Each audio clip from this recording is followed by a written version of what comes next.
They produced outputs that seemed perfectly reasonable, but were completely factually wrong. And what the transformers technique kind of showed us was that that's not untrue, but if you just have an enormous corpus of information, the ability for the model to generate, as no doubt many people, if not everybody on here has seen, the correct output from a human's perspective. Large language models are what we're going to need, basically enormous language models.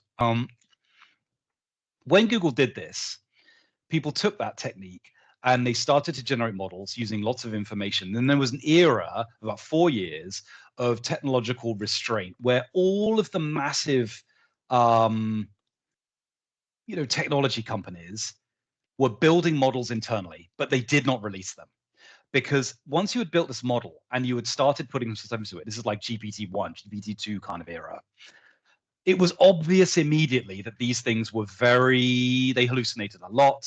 They produced outputs that seemed perfectly reasonable, but were completely factually wrong.